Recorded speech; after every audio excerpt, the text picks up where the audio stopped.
Assalamu alaikum ji. Hope you guys are doing great and safe from this coronavirus, and may God protect you, your family, and everyone in your field from this coronavirus. So let's start the next lecture of electromagnetic. Electromagnetic theory is a subject in which we study the charges and their effects. These charges could be stationary, not moving with respect to time or space, and these could be non-static or moving with respect to time and space. So at the initial level, we have categorized electromagnetics in different portions. So when charges are static, charges are not moving with respect to space or with respect to time, then their effects are called static electric field. And this study, when static charges are producing static electric field, is called electrostatic.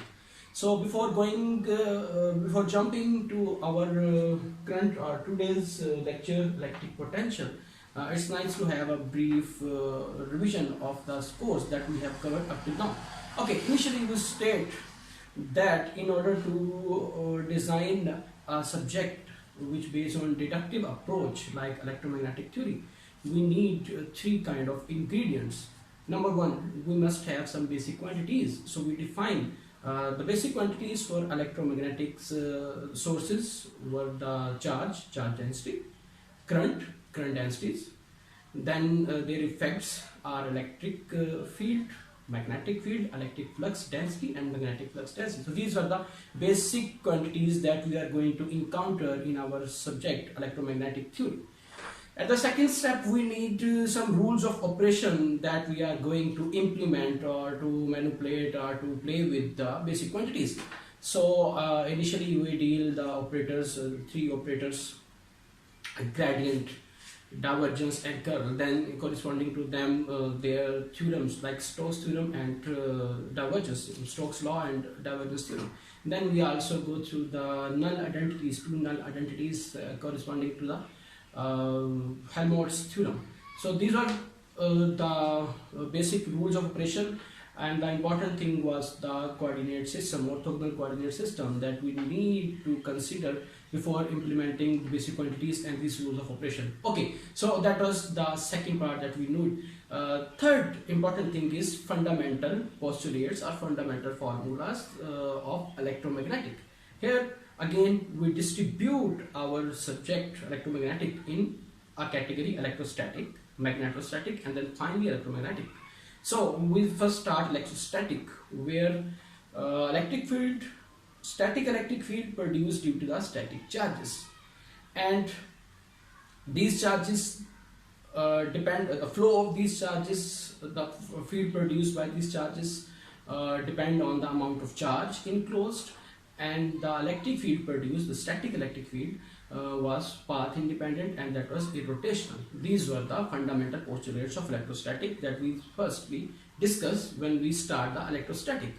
Then, based upon these fundamental postulates of electrostatic, we define the Coulomb's law and then Gauss's law. Coulomb's law and Gauss's law, the common thing in them was these were the postulates, these were the fundamental formulas that we use when we have the amount of charge in any given geometry and we have to find the electric field produced by those charges. So we go through by these. Another thing that was common in these laws, Coulomb's and Gauss's law, that we were given electric integrals of charge densities, and we have to solve them, and we see that it was a bit difficult in Coulomb's law but was relatively easy in the Gauss's law.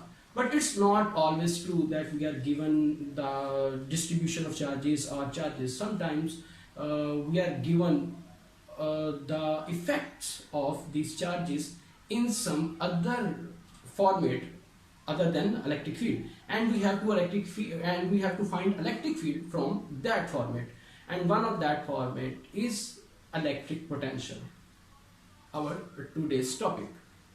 So before going to jump in the electric field, let me again emphasize on the importance of the electric field.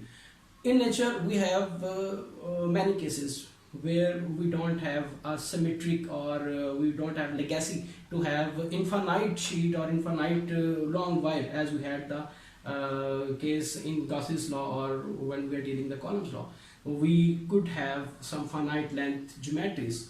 Then how could we find out the electric field out of those infinite charge sheets or length wires?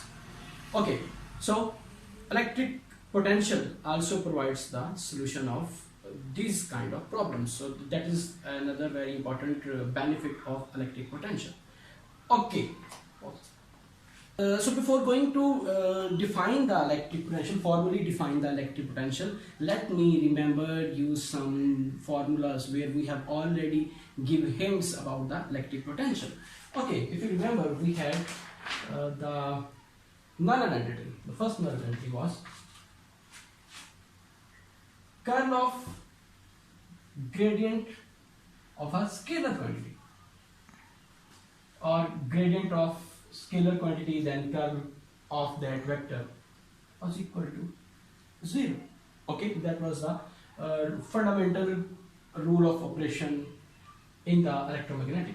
Okay, then when we start studying the electrostatic, then we say that electric field in the electrostatic is irrotational, okay, or it is independent of time. It is independent of the path we are following around the contour. Or what's del cross E was equal to 0. If we compare these two fundamental formulas, fundamental postulates, rule of operation in the electromagnetic, fundamental postulate of electrostatic, then we come to know that static electric field is equal to gradient of some scalar function. Okay, and when we are talking about this scalar function and we consider this scalar function as an electric potential, which is a scalar quantity rather than the vector quantities we are dealing in the Coulomb's law or the Gauss's law, then there should be a negative sign here. Okay, I will explain this negative sign shortly, and it will be in detail. Okay, so far we can exert the relation between scalar vector potential, scalar electric potential, and the static electric field. Okay, now we will jump towards the formal definition of electric potential. Okay, so consider a charge which is placed in an electric field, a static electric field.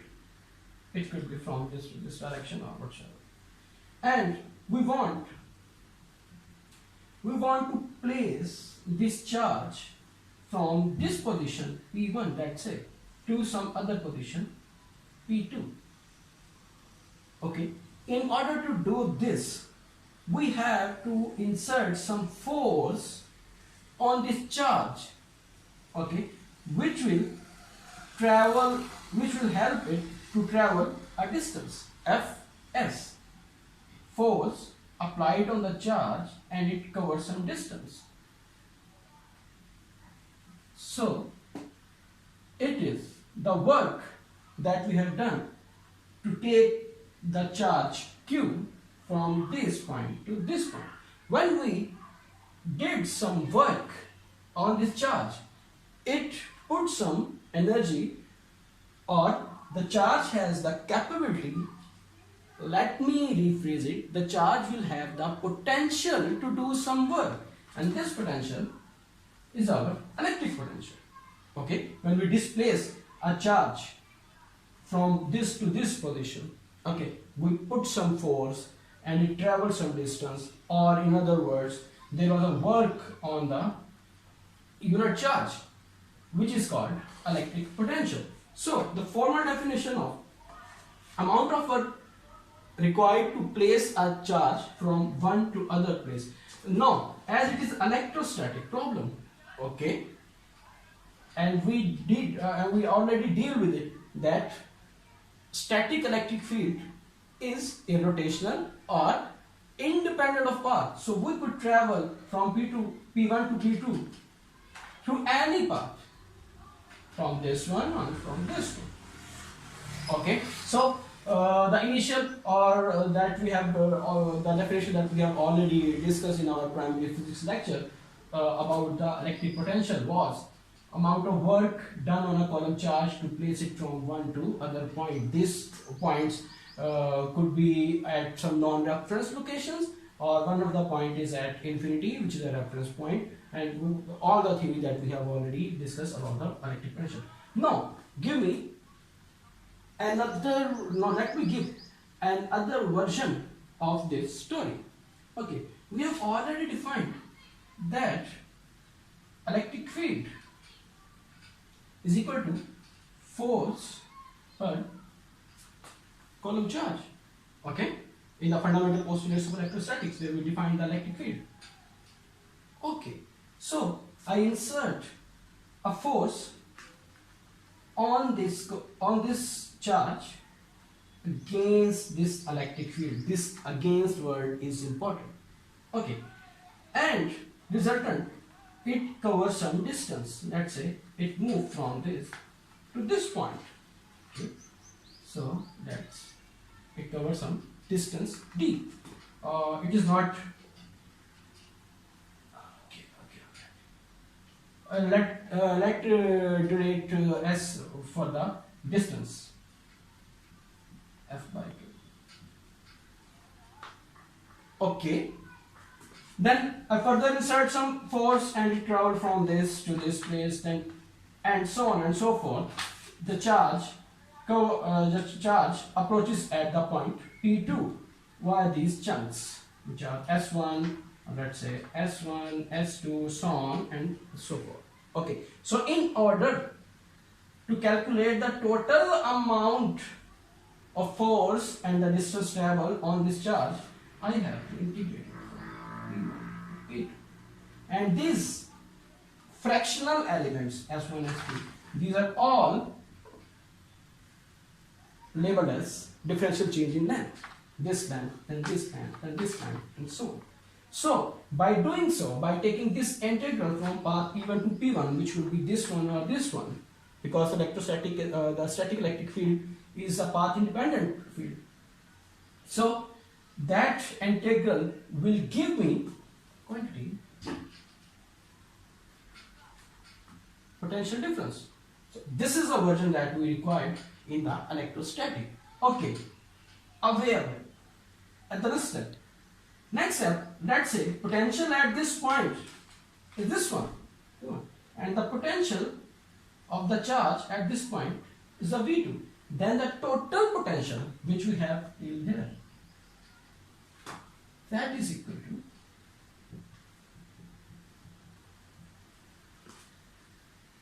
okay. For this case, when we were defining from the basic definition, the fundamental definition of the electric potential, we take potential at this point and the potential at this point, and the difference between these potential, which is the total potential that it has covered, it is the electrostatic voltage. Okay, same thing from the electrostatic point of view.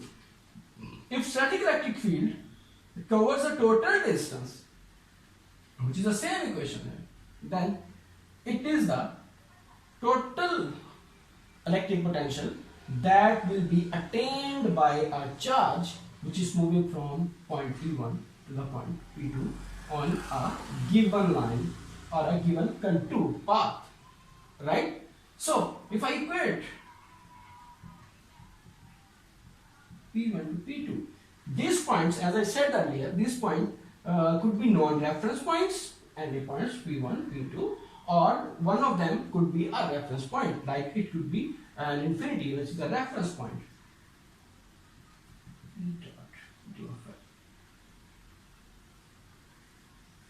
If we integrate this expression, then we will jump to that equation and that against thing. Okay, I know I'm not going to miss that point. We say that the work done on this charge is against the electric field in which the charge is placed. So for that against there is a negative charge here, and this will reflect here. So potential difference is equal to this negative integral. If we take derivative of this expression, then electric field, static electric field, will be equal to the negative derivative of this side, okay, and that quantity is a scalar quantity, so derivative of that gradient of that quantity will give us the value, the upper expression, okay, partial by partial x plus partial by partial y plus partial by partial z, or whatsoever the coordinate system, and differential change d by dl. So we will go back to that one. Okay, I'm not done with the explanation of this negative sign yet. Okay, next I'm going to emphasize on the explanation of this negative sign. Again, one other thing I have already explained, that we are saying that against. Okay, another important point I'm going to deduce from this expression is, sometimes there are cases that we are provided electric field, static electric field of couple or a single charge, and we are demanding, and we have been demanded to find out the electric field because a cloud or number of charges. Okay, so what we'll do indirectly, we will find vector potential from that single electric charge electric field, and then we put that scalar potential in this expression. Now consider two parallel plates of conducting material, for example, let's say copper or aluminium, and we connect them with the help of a battery. Okay, so what will happen when we connect it with a battery? One of the plate will accumulate positive charges, and other plate will accumulate it with the negative charges. Because of this positive and negative charges, there will be a flow of electric lines which will be in this direction. Okay, now consider that I want to move a charge which was placed at this location to this location and at this location as well. So potential of this charge at this position P1 is less as compared to the potential of the potential at this point P2. Okay, so potential increased in this direction, and if I take gradient of this potential, okay, it will give me a vector quantity which will be increased at this level as compared to at this level. So we already know that we use the negative sign. We know from the circuit theory that if there is a 4 ampere current and there is a negative 4 ampere current, it means that negative 4 is going in opposite direction of the positive 4 voltage. Similarly, we are going to say that electric field lines or electric field, a static electric field, is in the opposite direction of the gradient of V, or the and remember what was the gradient? It was maximum rate of increase. Okay, so these two quantities are in opposite direction. Gradient of V increasing while electric field is propagating from positive to negative charges. So that's why there is a negative sign when we are going to relate scalar quantity electric potential and the vector quantity electric field.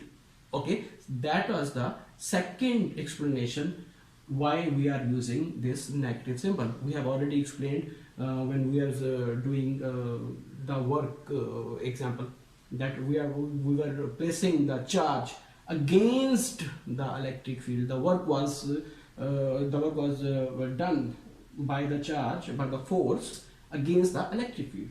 Okay, one more important explanation, one more important relation between electric potential and the static electric field. Let's suppose that it is a sheet, okay, it is a surface which has the scalar electric potential. Then the electric field produced due to this scalar electric potential will be in the normal direction. It could be this way or this way, you know better. We have already explained much about the normal direction. Okay, let's take this case vice versa.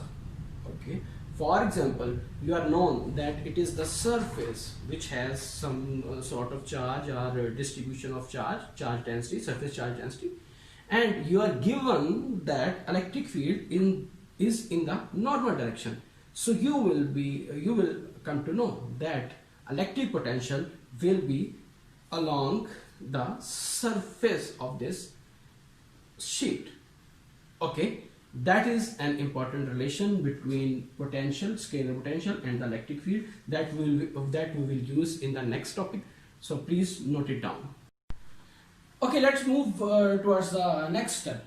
We said that sometimes it happened that we have been demanded to find out the electric field due to a number of charges, but we are given a scalar quantity, or we could find the scalar quantity of a single charge, the electric field produced by the single charge more easily as compared to the whole process done by the Coulomb's law.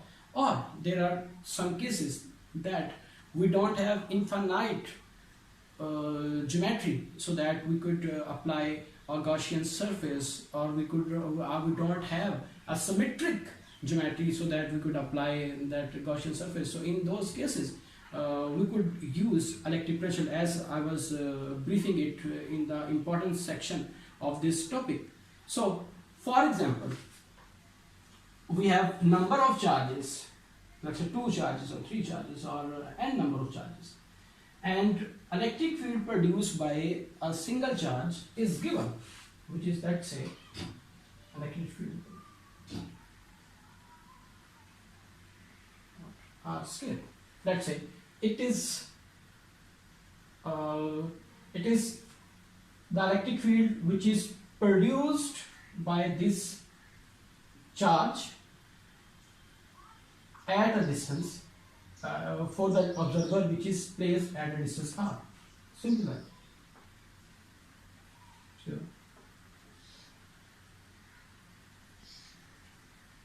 Okay. Now assume that we could find out the potential at this point P, okay, because of this electric field, which is very straightforward.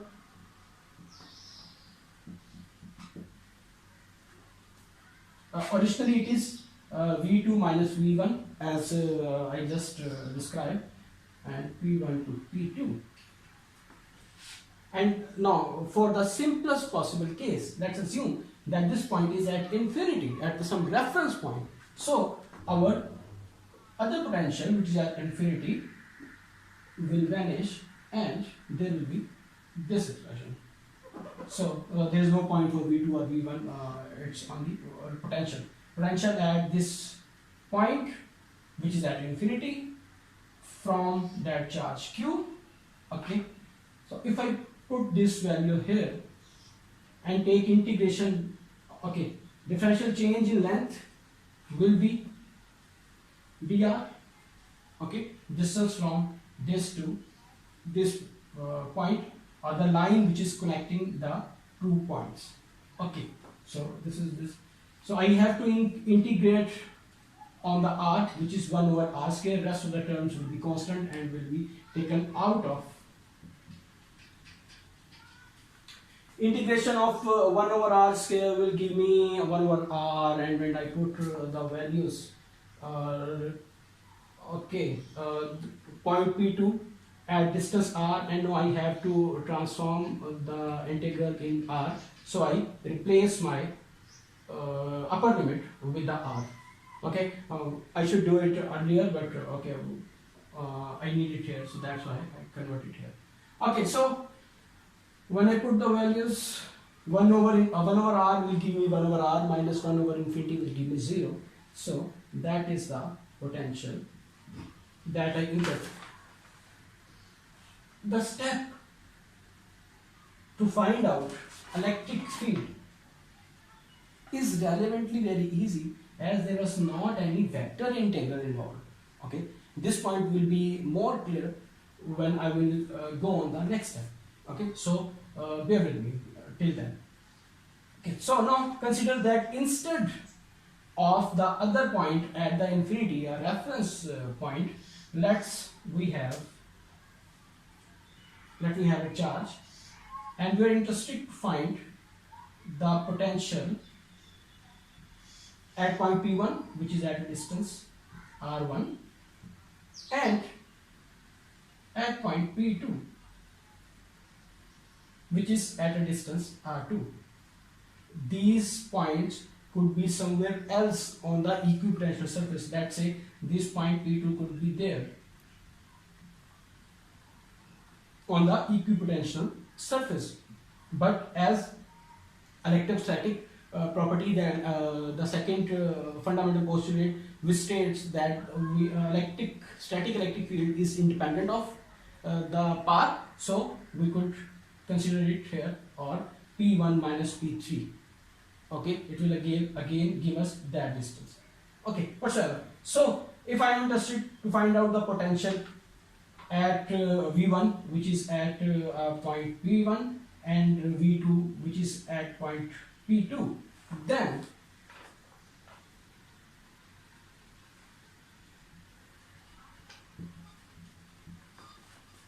potential at both respective points, difference of potential will be the total potential between 2 to 1 because of this charge Q, and that will finally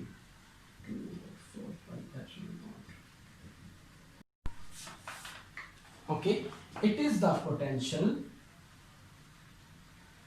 because of this single charge at these positions. Okay, if reference point is not there and we have come to physical points, so on and so forth. If there are number of charges, okay, instead of this single charge, let's suppose instead of a single charge and potential because of that single charge, let's suppose we have number of charges, okay, placed at some different point, let's say, and there is an observer or a location where we have to find out the potential because of the scattered charges. Let's say it is the position, and the distance of this observation point from the origin is vector r. Okay, now suppose that we have different charges. Let's say q1 is placed here, q2 is placed here, q3 is placed here, and so on. Qn is placed here. Okay, now the distance of these charges from the origin is r1, r2, and so on, so forth, rn. Okay, so now potential developed due to these scattered charges at this observation point, or this observation point will feel the potential, scalar potential. We have to find that. That will be equal to. Remember, we have already done this for the vector quantities in Coulomb's law and then Gauss's law as well. Superposition, okay, of all these charges. Yes. What is this? K is equal to 1 to n. Minus r k prime. This is the absolute value. Voltage. The difference between Coulomb's laws, such kind of expression, and here electric potential is this, that this right hand side quantity is a scalar quantity now. So, and you know that scalar quantities are easy to handle as compared to the vector quantities. So my claim that if we are given the potential of some cloud, then we could find out the electric field of major geometry or the bigger canvas is straightforward. Now we started from the single charge and find out the potential when we were given the electric field of that single charge. Okay, we prolonged that execution, and we could not drive. We have already drive the potential of number of charges. Okay, so here we could easily find out the electric field produced by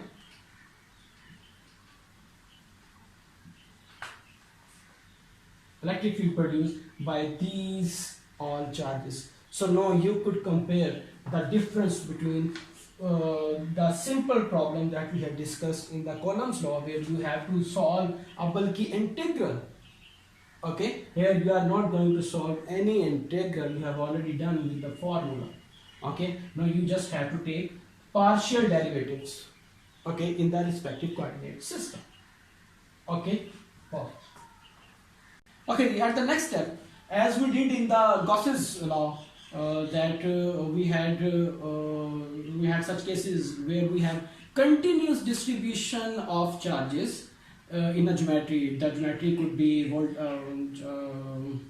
volume, the geometry could be surface, the geometry could be line. Similarly, we have expressions of electric potential for those continuous distribution of charges. For example, a continuous distribution of charges in a volume, then the electric potential produced, scalar quantity, electric potential produced by that.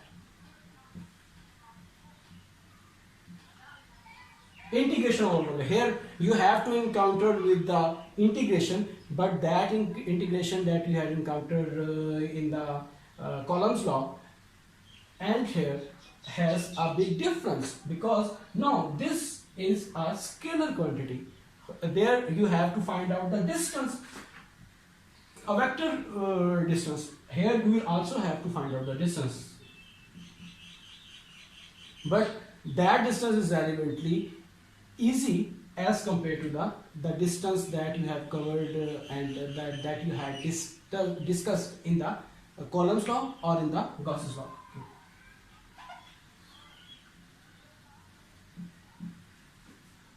If you have continuous distribution of charges in a volume, which is stated as volume charge density, okay, and you are placed at some distance r, so you can find out the scalar potential for this problem, and then E is equal to negative gradient of V will give you the electric field, the static electric field, because of this continuous distribution of charges, as we had already discussed in the Gauss's law. And if we fortunately, if we have infinite or symmetric distribution and infinite distribution, then we should prefer the Gauss's law as compared to the electric potential even.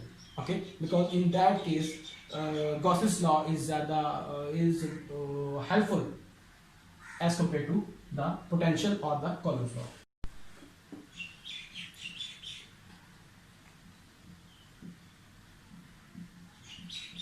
Okay, in case if continuous charge distribution is on a surface and you have a surface charge density, okay,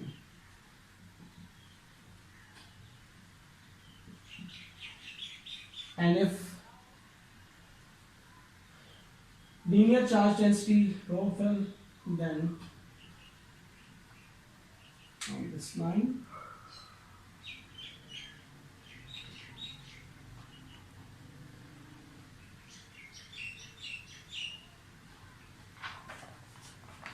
okay. Okay, finally, let me give you an example of this case where we have a finite length of wire as compared to infinite length of wire, as we discussed in Coulomb's and Gauss's law. Okay, and we have to find out the electric field. So as it is a finite geometry, so straightforward, Gauss's law is not going to help us. It is not possible to design a hypothetical or Gaussian surface for the infinite, for the finite geometry. So we will cross the Gauss's law. So rest is Coulomb's law. Straightforward as compared to Coulomb's law. If you have another option like this, we should prefer this, because you will be clear after this example. Okay, let's say we have a finite length, and the length is given by finite length wire which has linear charge density, uniform linear charge density rho of L. Okay, and we have been asked to find out the electric field at some distance 0, 0, 0. Okay, we are so far we are free to place that wire in the coordinate system and at which component we have to place that wire. So let's place that wire in the z direction, which will help us because of the given data. Okay, so it is y and it is z axis. Let me draw some from down there. Y axis and this is z axis, and let's suppose it is my observation point 0, 0, z, which is at height z from the origin. Okay, now let's put that line charge density at center of the coordinate system, so that total length is this L and the upper side is L by 2 and this is also L by 2. So our limit will be negative L by 2 to plus L by 2, right? And as we are given the linear charge density rho of L, so let's choose a chunk in space which is z prime, let's say, which has the linear charge amount of linear charge density rho of L. Okay, now we have to integrate, we have to, okay, remember we are going to use the electric potential method to find out the electric field. Okay, we can also solve this problem by using Coulomb's law, and please if you are interested, please try to solve it, and then you will be successfully find out the difference and the easiness of the electric potential method. Okay, so now I have to put the quantities in this formula. Electric potential is equal to integration of the complete line, so V is equal to, as I said, minus L by 2 to L by 2. Okay, you could also put the line such that your end of the line is at the origin from there to there, then your limit will be 0 to length L. Okay, okay, so next thing is 1 over 4 pi epsilon naught. It is a constant quantity which will become out from the integral. Next quantity is rho of L. If it is given as it was given in the last example when we are dealing with the Gauss's law, then it's okay. Otherwise, so far, then too, if it is continuous, it will come out as a constant. Oh, sorry, if it is constant, then it will come out from the integral. So next part is 1 over r. R is the distance from the source that we have choose arbitrary. That let's say this point, let's say this point, let's say this point, let's say this point. Okay. So the distance from the source to the observation point, which is at length z. So that r will be this z minus location of this point, which is z prime. So r will be, okay, if you are going to solve this problem for z is greater than 0, then it's okay. Okay, if you are going to deal it for every z, then there should be a bar. Okay, we are dealing it for the z is greater than 0 then. The last one is differential change in length. We have chosen the z axis and our coordinate is source coordinate. Remember, we have already defined that primed functions will be used for the source values and unprimed will be used for the observation coordinates and observation points. Here we are doing integration on the differential length in change because of the source. So that's why here is a prime on this differential change in length. So that's why, okay, let me make it clear.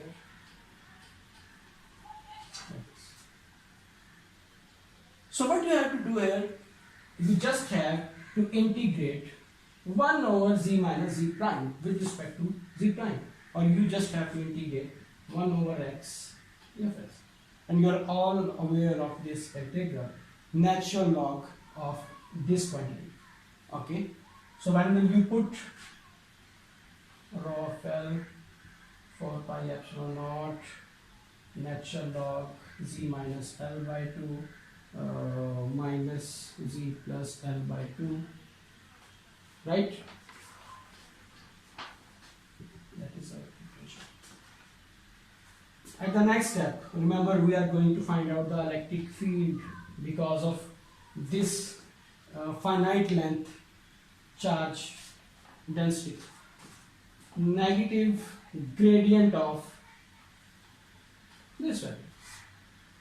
Okay, if you are in the Cartesian coordinates, or even if we are in the cylindrical coordinates, let's suppose, then our function, our expression is just function of z coordinate, right? So partial by partial x, partial by partial y, or partial by partial r, partial by partial theta will not contribute, and there will be only minus partial by partial z. And then we take this. Okay, you just have to take derivative of these terms, and here you will find out the electric field a way easily as compared you did in the Coulomb's law, where you have to solve the integral. That was your task as well, if you remember. Okay, and it took a substitution of tangent theta, and then you have again to resubstitute the sine, and you have to use two different identities. Okay, sine inverse of tangent x, and there was infinity, minus infinity to infinity integral, all that stuff that we have already done. So that was the importance of electric potential when you have some finite kind of geometry, or when to find out the electric field directly from the charges involve a complicated kind of mathematics or integrals. Okay, that's all from the house of electric potential. Next time we will deal with the status of conductors and dielectrics when they are placed in the electric field. That is the important topic for the most important topic of boundary condition. That will probably be the last topic of our electrostatic discussion. Thank you and stay safe.